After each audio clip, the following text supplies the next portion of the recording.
거듭남의 은혜라는 제목으로 말씀을 전하겠습니다. 우리는 살다 보면 이것도 아니고 저것도 아닌 그런 경계선에 속해서 시간을 보낼 때가 있어요. 자기가 그은 선도 있고 남이 그은 선도 있고 사회가 그은 선도 있고요. 내가 원하지 않는 그런 선에 속해서 때로는 어떻게 살아야 되지? 무엇을 결정해야 되지? 내가 바르게 갈 수 있을 것인가? 이런 걱정을 하면서 그 경계선을 지나갈 때가 있습니다. 교회를 볼 때도 그래요. 따뜻하게 위로만 받고 싶을 때가 있어요. 그냥 조용히 기도만 하고 싶고, 때로는 너무 뜨거운 게 좋았는데 때로는 그렇게 조용하기만 원할 때가 있어요. 사람이 처한 환경, 그 경계선에 따라서 사람의 감정값이 달라지는 거죠. 어쩔 때는 교회 가서 아픈 사람들이 같이 있으면서 서로 격려하는 게 너무 좋기도 하지만, 때로는 그렇게 아픈 것이 많은 게 때로 싫을 때도 있어요. 내가 도와줘야만 될 것 같아서 그게 부담스러운 마음이 생길 만큼 마음에 그런 경계선 값이 생길 때가 있다는 거죠. 의심, 시련, 염려, 건강에 대한 약함, 그런 것들 우리 삶의 경계선 값으로 들어오면 나도 모르게 위축되고 즐거운 마음이 사라지고, 그렇게 헌신했던 사람도 뒤로 한 발짝 물러서게 되는, 교회 공동체 안에서도 내가 더 적극적으로 나갈 수 있는 상황임에도 불구하고 여러 상황을 생각할 때 도리어 자신을 조심스럽게 만드는 그런 분위기, 내가 원하지 않는 경계값이 또 생겨질 때도 있는 거죠. 우리는 그런 경계선에 늘 소속돼 살아요.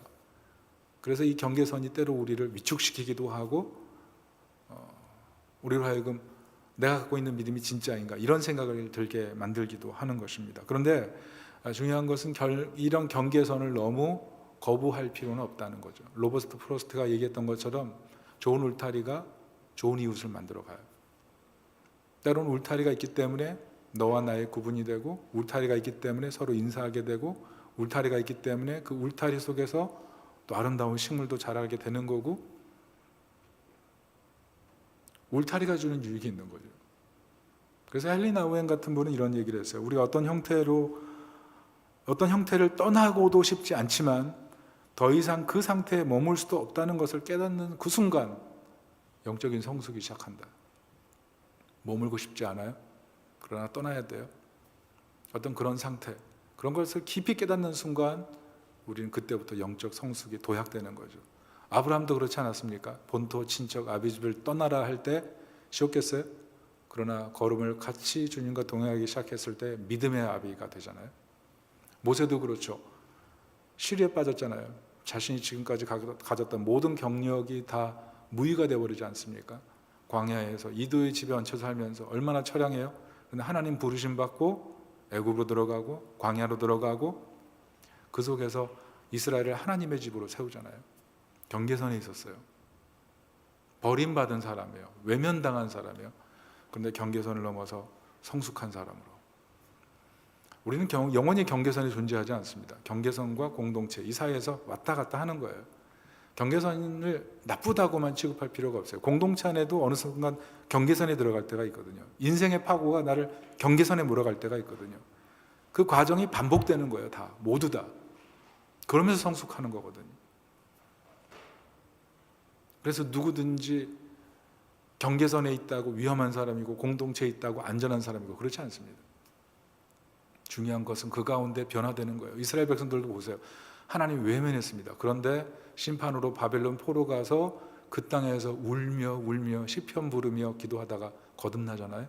다메섹도 보세요. 율법 사회에서 종교에 맹신해서 예수 믿는 사람 핍박하려다가 다메섹에서 예수님 만나서 변화되잖아요.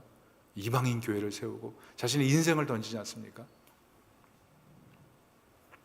그래서 폴 틸리는 이렇게 얘기해요. 신앙은 안전한 자리에서 시작되지 않고 뿌리가 흔들릴 때 시작한다. 뿌리가 흔들려요. 내가 지금까지 믿음의 길이라고 세워놓고 그렇게 살았는데 송두리째 흔들리는 그런 경험들, 그게 나를 아프게 하고 괴롭게 하고 외롭게 하고 버틸 수 있을까 하고 때로는 화가 나고, 그런데 그 가운데 성장하는 거예요. 낙심하지 말아야 돼요. 좌절하지 말고. 오늘 베드로 전서를 보세요. 이 베드로전서의 배경은 네로의 대박해가 시작되기 전 바로 전의 상황입니다. 그리고 베드로 사도가 순교하기 바로 2년 전에 쓴 서신이에요.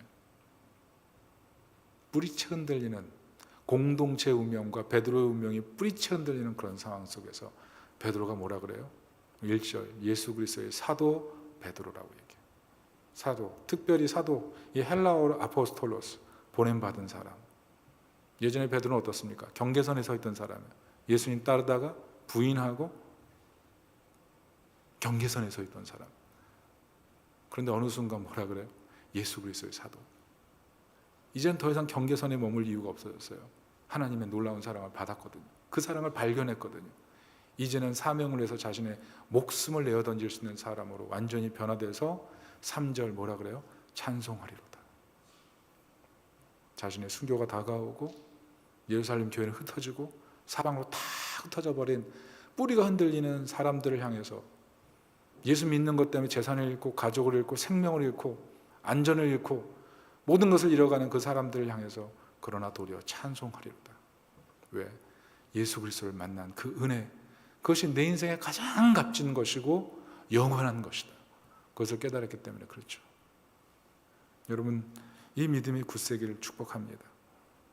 베드로가 왜 이렇게 변한 거예요? 성숙한 거예요. 경계선, 그 모호한 그 자리에 있다가 어느 순간 그리스도를 인격적으로 만나고 그분의 부활하심을 경험하고 천국의 상급을 바라보면서 변화되기 시작하는 거예요. 변화되니까 착각이 아니에요. 착각이 아니라 진정한 믿음 속에서 이 아름다운 고백을 하고 그 환난 가운데 있는 성도들과 함께 모두 다 하나님을 찬양하며 순교의 길을 맞닥뜨려가는 이 베드로. 우리가 오늘 이 땅을 살아가면서 이런 믿음으로 존재해야 되지 않을까 이렇게 생각합니다. 특별히 우리에게 중요한 게 뭡니까? 예배가 열린 초대예요. 열린 결말이에요. 예수 그리스도를 베드로가 만난 것처럼 이 예배는 하나님 초대하시는 자리고 하나님 만나는 자리고 경계선 앞에서 염려하고 불안하고 걱정하고 있던 모든 사람들, 의심과 회의와 반목과 갈등 가운데 있던 그런 마음들이 주님을 인격적으로 만나서 회복되는 자리예요. 이 자리가 주님을 향한 찬송의 고백이 나오는 그 자리가 되시기를 예수님의 이름으로 축원합니다. 특별히 이번 성탄절은 이 기쁨과 이 은혜를 나누는 자리예요. 여러분, 자신이 특별히 사랑하는 사람을 초대하세요. 특별히 사랑하는 사람. 야고보서 5장 19절 20절 한번 띄워주시겠습니까? 같이 한번 읽어볼까요? 시작. 내 형제들아, 너희 중에 미혹되어 진리를 떠난 자를 누가 돌아서게 하면 너희가 할 것은 죄인을 미혹된 길에서 돌아서게 하는 자가 그의 영혼을 사망에서 구원할 것이며 허다한 죄를 덮을 것입니다. 저 사람은 안 돼. 저 사람은 안 올 거야. 우리 마음속에 정말 예수님의 사랑을 알고 내가 은혜 받아서 거듭난 사람이라는 것을 정말 안다면, 내가 예수 그리스도로 말미암아 진정한 부요를 경험했다면 이 사랑을 나눠주기 위해서 누군가를 초대하는 그 마음. 때로 우리 전도할 때도 경계선 값을 벗어나지 못해요. 저 사람이 나를 거부하면 어떡하지?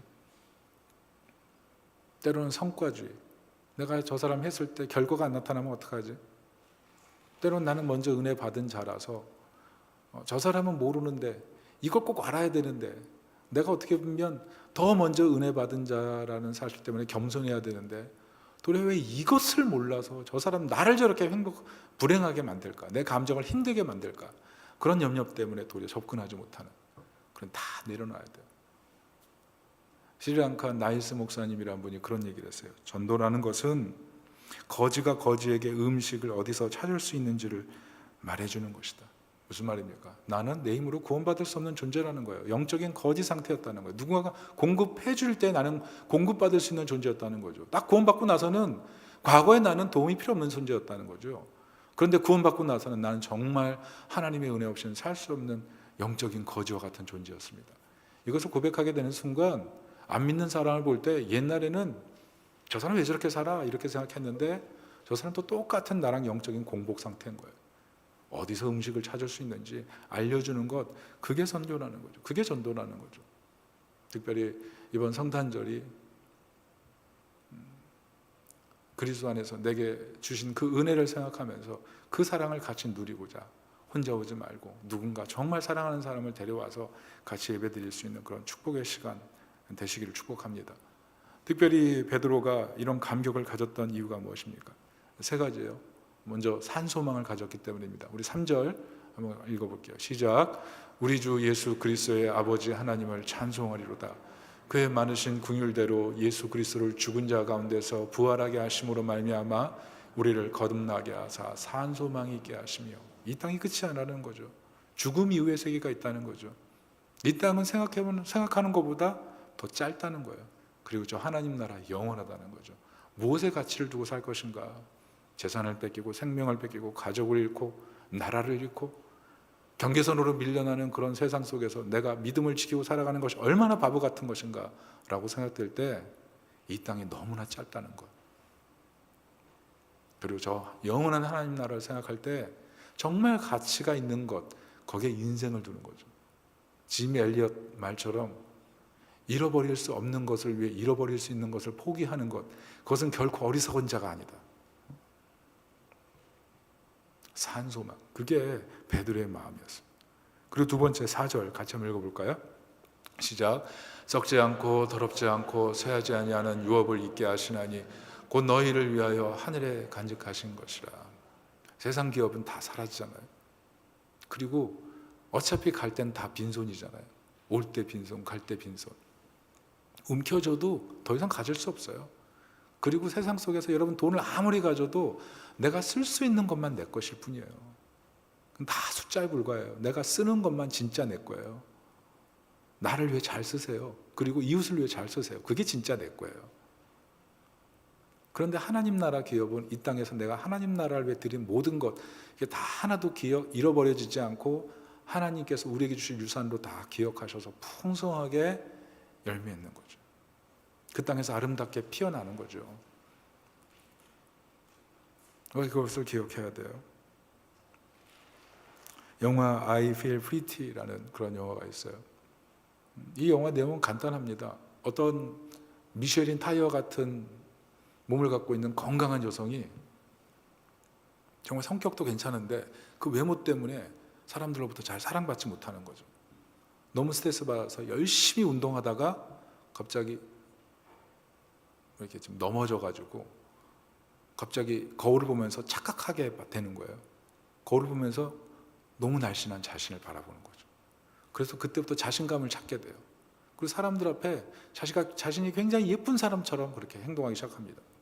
성격도 좋고 또 이렇게 자신에 대한 자신감이 생기니까 사람들이 인정해주고 칭찬해주고, 심지어 이 여성이 자기가 마음 드는 남성이 나타나면 번호표를 주면서 나한테 연락해, 내가 사귀어줄게, 이 정도까지 되는 거죠.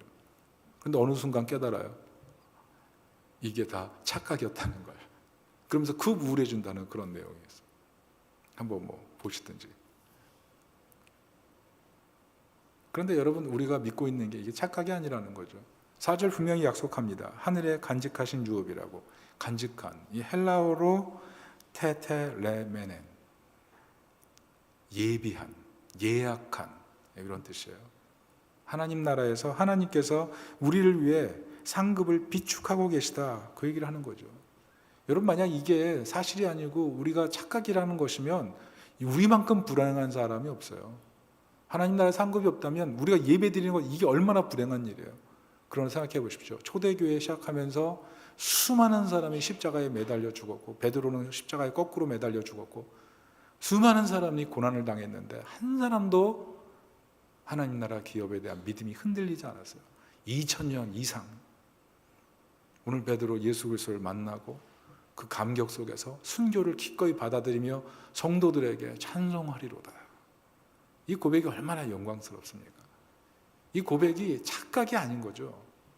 우리에겐 지금 당장 우리가 보이지 않고 느끼지 않지만 길을 만드시고 기적을 일으키시는 하나님이 우리 인생의 주인이시기 때문에 그분이 주실 그 기업을 바라보면서 영원한 상급을 위해 살아가는 것, 그게 우리의 모습이 되어야 되는 것입니다. 특별히 이것을 위해서 예수님 요한복음 14장 2절, 계시록 22장 12절 이렇게 말씀합니다. 같이 읽어보겠습니다. 시작.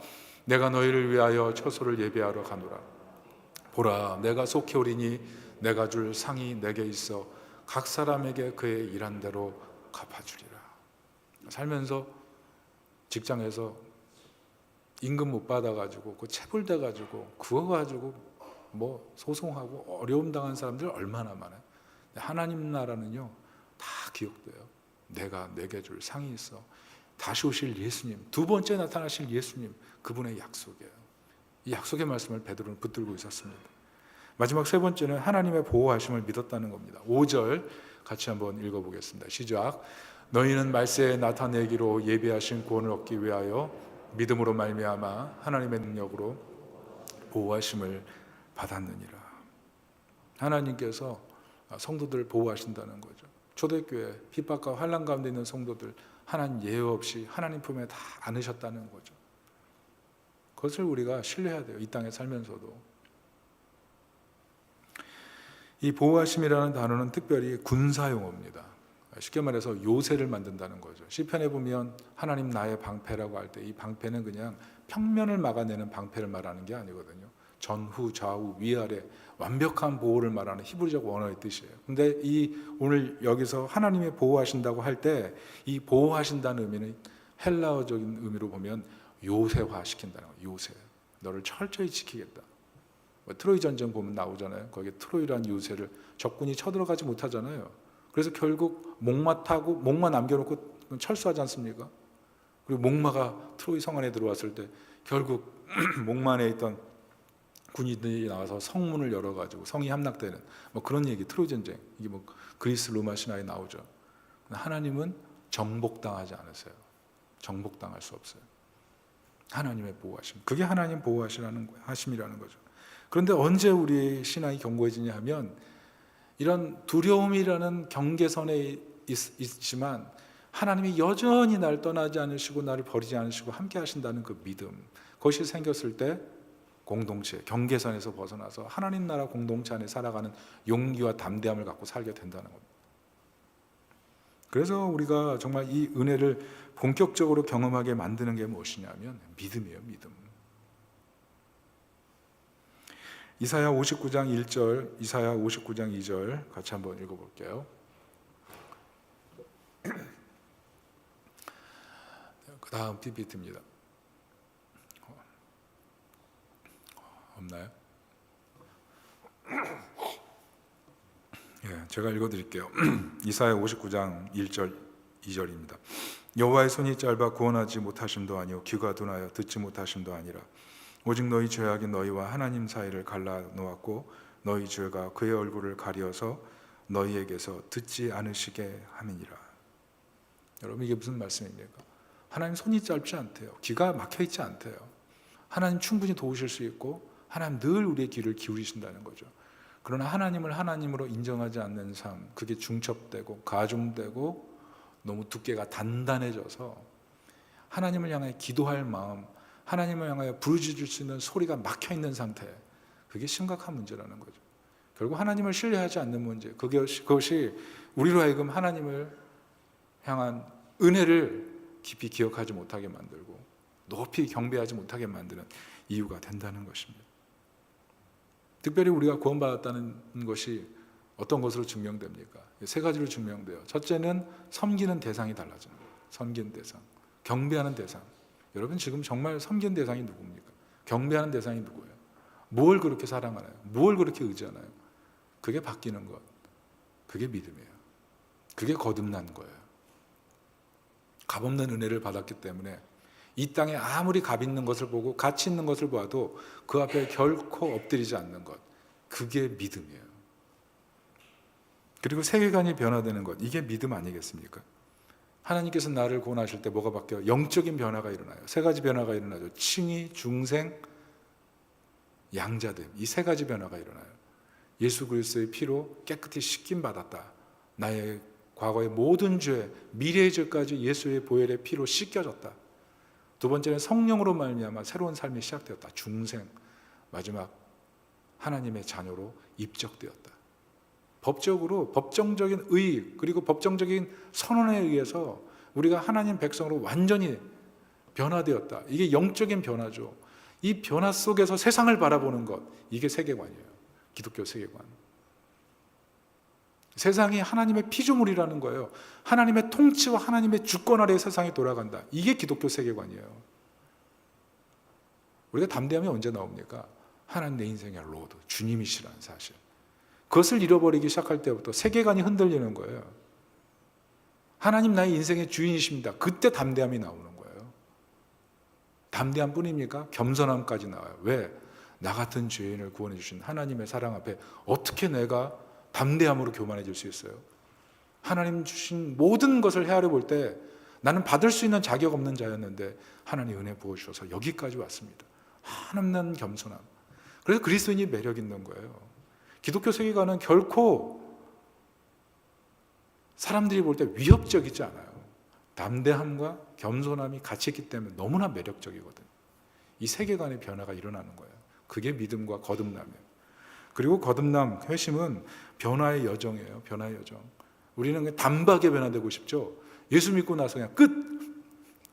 시험 점수 받으면 그것으로 끝이잖아요. 수능 점수 딱 받으면 그걸로 그냥 자기가 갈 때 딱 정해지는 것처럼 끝났으면 좋겠는데, 신앙은 성숙의 과정을 다 밟는 거예요. 어린아이로 태어나서 그리스도의 장성한 분량에 이르는 과정, 그게 믿음의 전 여정이에요. 구원받은 사람에게 나타나는 여정, 그게 구원받은 사람의 특징인 거예요. 등산해 보십시오. 처음부터 정상에 찍습니까? 아니에요. 수많은 고비를 넘어가고 수많은 자갈밭 계단 올라가면서 사람과 마주치고 여러 가지 복선의 감정을 경험하면서 정상에 오르는 것처럼 우리 신앙이라는 게 그런 거예요. 한순간에 완성되는 게 아니에요. 완성됐다 싶으면 다시 경계선이고, 완성됐다 싶으면 다시 경계선이고, 그런 자락을 계속 반복하면서 영광스럽게 성장해 가는 거예요. 그러니까 왜 나는 이렇게 변화가 안 될까? 너무 걱정하지 마요. 어느 순간 감탄사가 나올 때가 있어요. 하나님 나의 주인이 맞습니다. 하나님 내 인생을 인도하실 것입니다. 하나님 나를 축복하셨습니다. 하나님께 내 인생을 맡깁니다.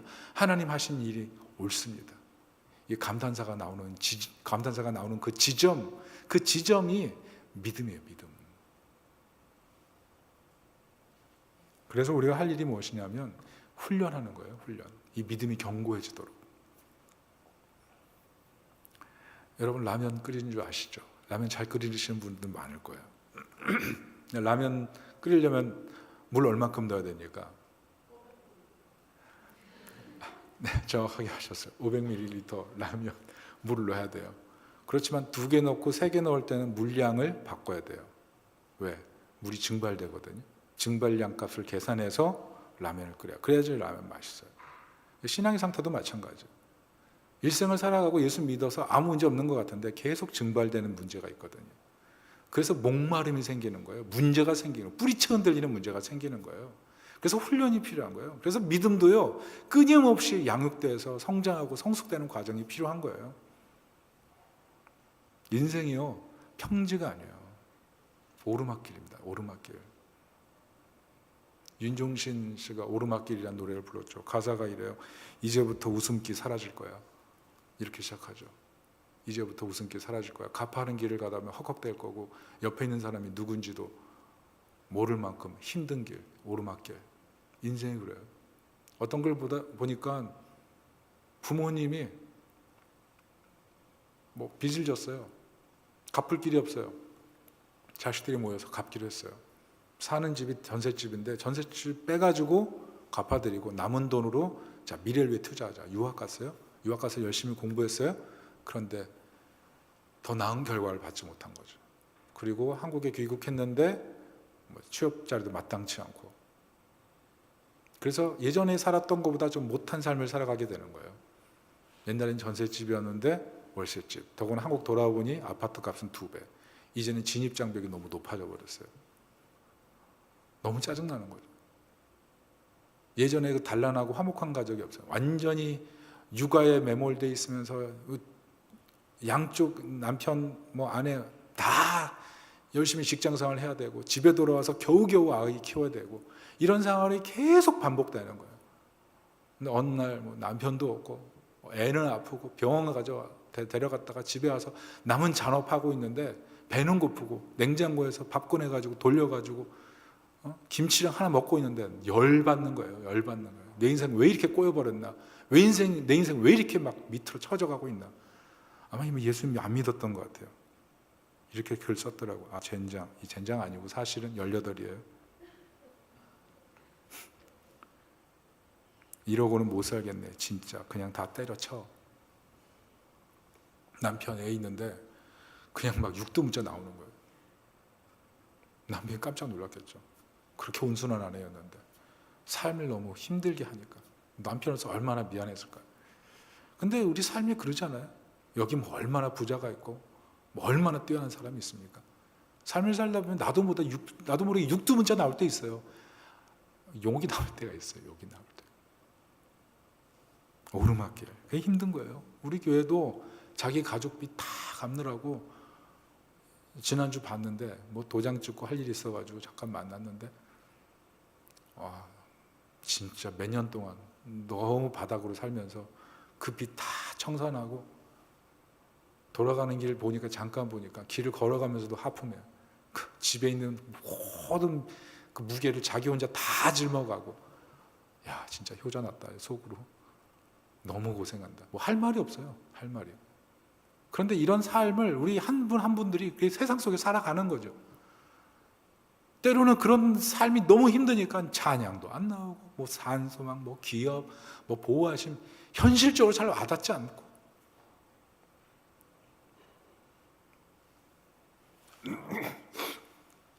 문제 뭐예요?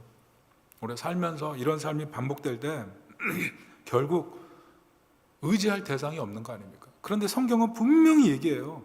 믿음이 없이는 하나님을 기쁘시게 못하나니 하나님께 나아가는 자는 반드시 그가 계신 것과 자기를 찾는 자들에게 상 주시는 이심을 믿어야 할지니라. 환난 날에 나를 부르라. 내가 너를 건지리니 내가 나를 영화롭게 하리라. 여호와의 손이 짧아서 구원하지 못하심도 아니요 여호와의 귀가 닫혀서도 구원하지 못하심이 아니라. 여러분 우리가 믿음을 갖고 하나님께 나오는 것 이게 필요하다는 거예요. 그때 회복이 되는 거예요. 그때 인격적으로 하나님 만나고요. 변화가 일어나는 거예요. 그래서 매 순간 필요한 게 믿음의 언어를 해요. 믿음의 언어. 죽겠다 하면 죽는 거고 살겠다 하면 산다고 하지 않습니까? 마가복음 9장 23절에도 예수께서 이르시되 할 수 있거든이 무슨 말이냐? 믿는 자에게 능치 못할 일이 없느니라. 믿음의 언어를 사용해야 돼요. 너무 힘듭니다. 못합니다. 괴롭습니다. 입에 달고 살아서 뭐가 변화되겠어요? 살아계신 하나님, 그분이 내 인생의 구주심을 믿고 담대하게 살아가는 거죠. 여러분과 세상을 살면서 바꿔야 될 생각이 하나 있는데 우리는요 약자 아니에요. 세상적인 힘을 가진 그런 강자 얘기를 하는 게 아니고 내 인생을 너무 불행하고 내 인생을 너무 부족한 인생으로만 바라보지 마세요. 왜? 하나님 함께 하시잖아요. 하나님 함께 하시는데 왜 우리가 약자예요? 일대천의 싸움 하잖아요. 여호수아 말씀처럼 한 사람이 1000명을 당하리니 일대천의 싸움 하는 사람이에요. 일대천이 뭐예요? 일대만, 일대십만. 하나님이 함께 하는데 뭐가 두려워요? 생각을 좀 바꿔야 되잖아요. 하나님이 함께 하는데 어떻게 보면 우리는 하나님과 함께하는 강자예요. 하나님과 동행하는 능력 있는 사람이에요. 그런데 우리가 위축돼가지고 살지 말라는 거죠. 믿음의 언어, 하나님 도우십니다. 함께 하십니다. 이루십니다. 그 믿음의 언어부터 시작하는 거예요. 그리고 믿음의 말씀이 있어야 돼요. 살아보면 불시험이 오거든요. 불시험. 베드로 당한 것 같은 불시험이 와요. 그때 어떻게 견뎌요?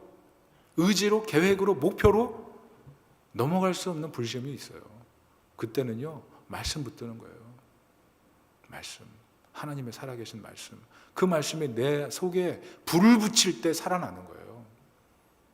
죽고 싶을 때 하나님께서 들려주시는 그 말씀, 피투성이라도 살아있어라. 그 말씀이 있으면 살아나는 거고, 넘어질 것 같은데 할 수 있거든이 무슨 말이냐? 믿는 자에게 능치 못할 일이 없느니라. 그 말씀이 들려오면 살아나는 거고, 나는 아무것도 할 수 없습니다. 그렇게 얘기할 때 내게 능력 주시는 자 안에서 내가 모든 일을 할 수 있느니라. 그 말씀 하실 때 소망 가지고 다시 일어나는 거 아니에요? 여러분 마음속에 여러분의 인생을 지키는 말씀이 도대체 뭡니까? 여러분의 마음에 장작처럼 계속 여러분의 마음 가운데 믿음의 길을 타오르게 만드는 그 말씀, 여러분이 붙들고 있는 그 레마의 말씀, 그 말씀이 뭐예요?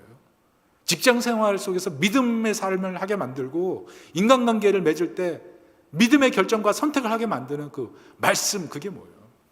그게 있어야 된다는 거죠. 최근에 우리 교회 지금 로마서 전체를 암송하는 일을 하고 있잖아요. 로마서가 1장부터 16장까지인데 지금 2장째 외우고 있어요. 제가 행복해 보이나요? 제 아내랑 원래 같이 시작하려고 그랬거든요. 근데 제 아내가 요즘 너무 행복해요. 제 얼굴 보면서.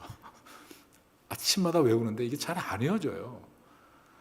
아마 그 암송반에 올라오는 글은 하나님, 제가 너무 지혜가 부족합니다.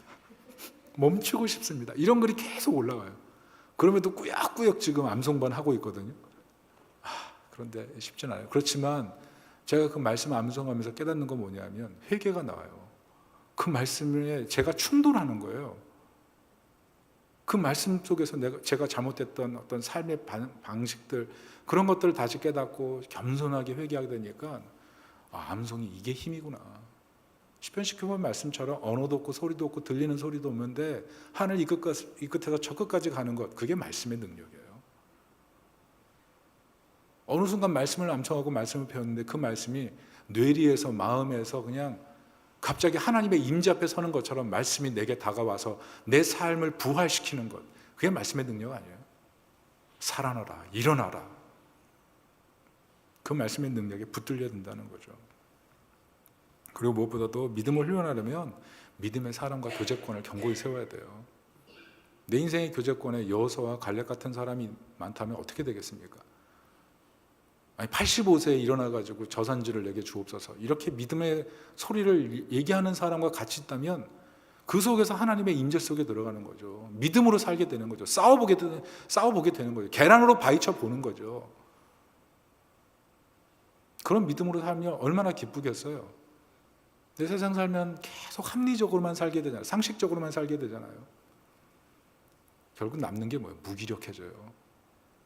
그리스도는요, 믿음으로 삶을 살지 못하면 나중에 남는 건 무기력밖에 없어요.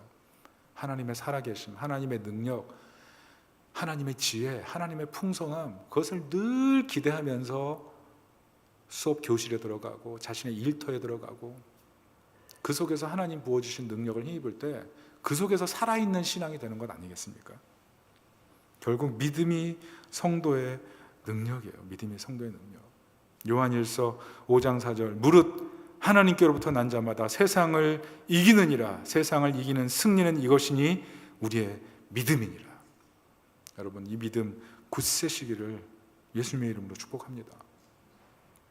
아무리 좋은 음식점 가서 메뉴를 다 알고 있어도 먹어본 것만 내 거예요. 먹어본 것만 내가 말할 수 있는 거예요. 좋더라 다 얘기할 수 있죠. 신앙생활도 마찬가지 아니에요? 기도의 능력, 섬김의 능력, 헌신의 능력, 선교의 능력, 전도의 능력. 알면 뭐예요? 경험해봐야죠. 근데 보세요, 실전 경험을 해야 될 거 아니에요. 그런 자리가 내게 주어졌어요. 그럼 실전 경험, 믿음으로 싸워야 그게 내게 되죠. 문제가 있을 때 기도로 싸워서 그게 실전 경험에서 기도의 능력을 경험해야 믿음으로 승리하는 법을 알 거 아니에요. 어려워요, 힘들어요. 근데 섬김의 과제가 주어져서 섬김의 실전 싸움을 해봐서 믿음으로 싸워봤더니 그게 내 것이 되고 거기서 은혜를 발견해요. 이게 정말 놀라운 은혜를 주는 하나님의 방식이구나. 이런 실전 경험을 계속할 때 결국 신앙이 성장하는 것 아니겠어요? 여러분, 우리가 신앙생활할 때 정말 조심해야 될 게 뭐냐면, 믿음 생활할 때 성경적 겸손이 있고 성격적 겸손이 있어요. 우린 사람들을 볼 때 어떤 사람은 참 겸손하다, 참 좋다 이렇게 생각하는데 그 사람이 진짜 겸손한 건 어떻게 알게 됩니까? 위기에 처할 때 알게 돼요.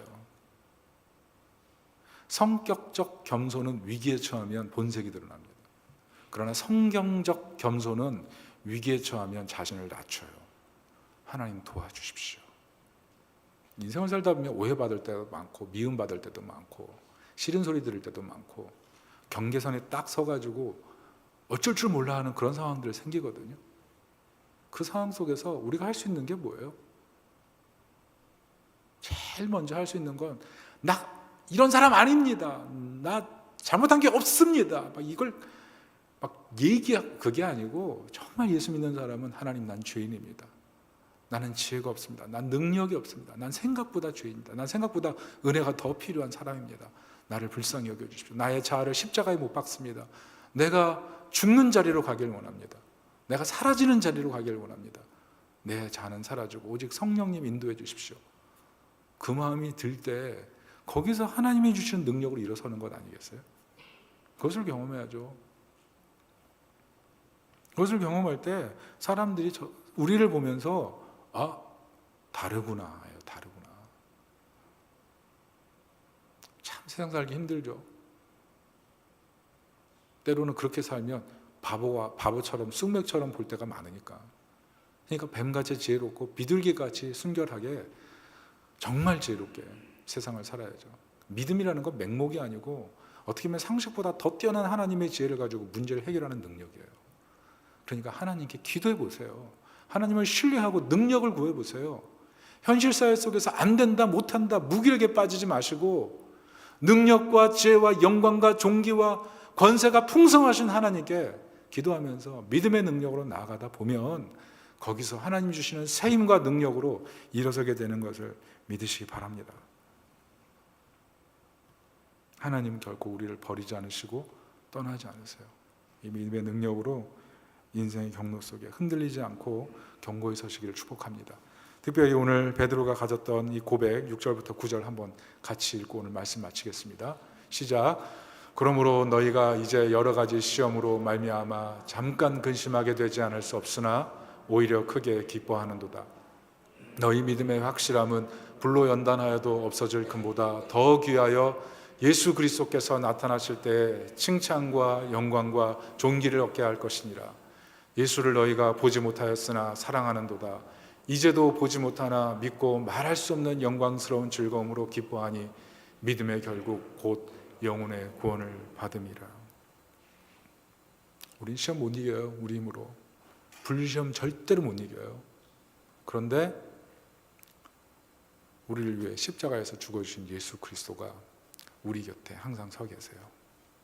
불시험을 겪을 때 심지어 하나님이 내 곁에 계시지 않는다고 생각될 그때도 예수님 내 곁에 서 계세요.